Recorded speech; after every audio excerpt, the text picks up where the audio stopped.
पूरा local. అదిదే complaint ఇచ్చినట్టు CP దగ్గర అంతే. మీరు సిపి దగ్గరికి వస్తే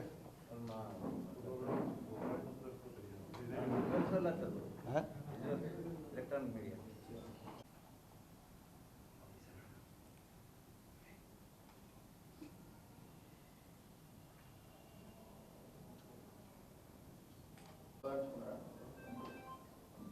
ఇటువంటి పిచ్చి కుక్కల్ని ఇమీడియట్గా సస్పెండ్ చేయమని చెప్తారు. ఇప్పుడు బేస్లెస్ అలిగేషన్స్, క్యారెక్టర్ అసాసినేషన్ చేస్తారు. ఒక రాజకీయాల్లో హుందాగా ఉండాలి. కేసీఆర్ గారు కూడా ఎప్పుడూ హుందాగా ఉండాలని చెప్తారు రాజకీయాల్లో. ఆయన క్లాసులు చెప్తాడు. ఆయన తెలుగుదేశం పార్టీ ఉన్నప్పుడు కూడా ట్రైనింగ్ క్లాసులు చెప్పేది కేసీఆర్ గారు. రాజకీయాల్లో హుందాతనం అవసరమైన అనేక వేదికల మీద చెప్పేది. మరి ఇట్లాంటి వ్యక్తులను ప్రోత్సహిస్తుండా, లేకపోతే ఒకవేళ ప్రోత్సహించాలనుకుంటే తక్షణం బహిష్కరించాలి.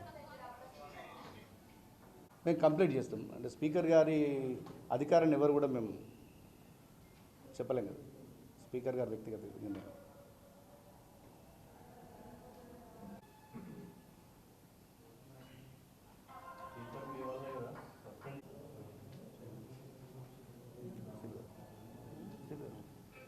అన్న వస్తున్నారు కదా, 2 నిమిషాలు రెడీయా?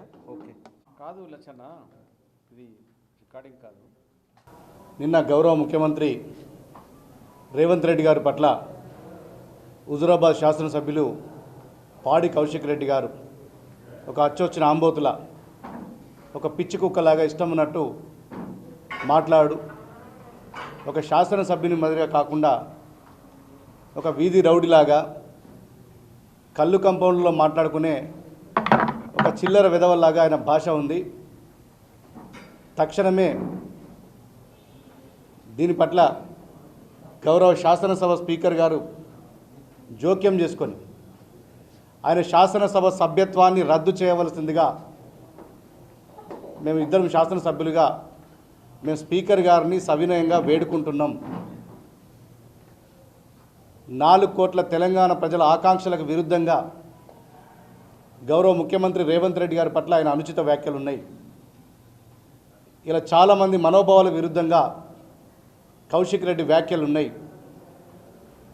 కౌశిక్ రెడ్డి కేటీఆర్ కారుకు నడుపుతూ ఆయనలాగా ప్రవర్తిద్దామనుకుంటున్నాడు. కానీ ఇక్కడ ఎవ్వరు కూడా సహించడానికి సిద్ధంగా లేరు. ఇలా బీఆర్ఎస్ నాయకులు కౌశిక్ రెడ్డి కానీ కేటీఆర్ కానీ 3 ఏళ్లలో మేము మళ్ళీ అధికారంలోకి వస్తామని ఒక పగటి కలలు అంటున్నారు. మీరు తల కింద తపస్సులు చేసిన 3 సంవత్సరాలు కాదు కదా, 3 దశాబ్దాలైనా బీఆర్ఎస్ పార్టీకి తెలంగాణ రాష్ట్రంలో చోటు లేదు. బీఆర్ఎస్కు మొన్న జరిగినవే చివరి ఎన్నికలు, పార్లమెంట్ ఎన్నికలే చివరి ఎన్నికలు. పగటి కలలు అంటున్నారు. ఇట్లాంటి పిచ్చి పిచ్చి ప్రేలాపనలు, నిరాధార ఆరోపణలు, నిబద్ధత లేని ఆరోపణలు చేస్తే ఊరుకోవడానికి తెలంగాణ ప్రజలు సిద్ధంగా లేరు. కాంగ్రెస్ పార్టీ నాయకులు, కార్యకర్తలు, మా ఎన్ఎస్ఏ కావచ్చు, యూత్ కాంగ్రెస్ కావచ్చు, మహిళా కాంగ్రెస్ కావచ్చు, అదేవిధంగా తెలంగాణ ప్రజానీకం కౌశిక్ రెడ్డి గారి పట్ల చాలా ఆగ్రహంగా ఉన్నారు. పిచ్చి పిచ్చి ప్రేలాపనలు మారకపోతే బట్టలు కూడా తీసి కొట్టాల్సిన అవసరం వస్తుంది. ఇప్పటికైనా ముక్కు నాలుక రాసి క్షమాపణ చెప్పవలసిందిగా మేము డిమాండ్ చేస్తున్నాం. జరగబోయే పరిణామాలకు బీఆర్ఎస్ నాయకులే బాధ్యత వహించాల్సి ఉంటుంది.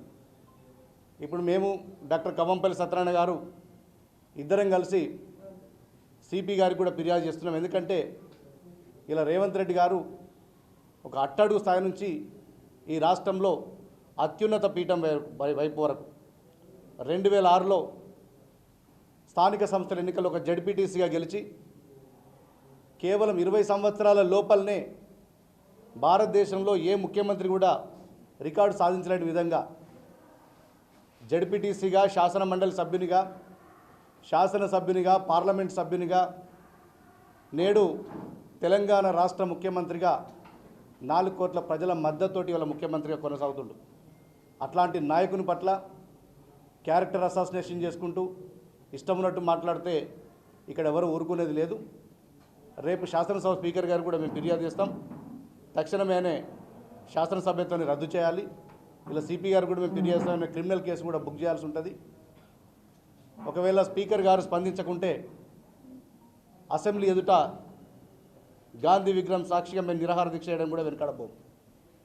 ఎందుకంటే రాజకీయాల్లో శాసనసభ్యులకు కొన్ని ప్రివిలేజెస్ ఉంటాయి, హుందాగా ఉండాలి. దాదాపు ఒక 3-4 లక్షల మందికి ప్రతినిధిగా ఒక శాసనసభ్యుడు ఉంటాడు. అట్లాంటి వ్యక్తి ఎంతో హుందాగా ఉండాలి. అతని భాష కానీ నడవడిక కానీ ఇలా సభ్య సమాజం తలవించుకునే విధంగా ఉండకూడదు.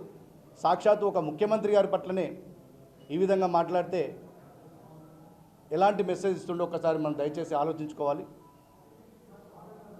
ఇలా బీఆర్ఎస్ పార్టీ నిజంగా ఇట్లాంటి రాజకీయాలను ప్రోత్సహించలేదనుకుంటే తక్షణమే ఆయన పార్టీ నుంచి బహిష్కరించాల్సిందిగా మేము డిమాండ్ చేస్తున్నాం. Thank you.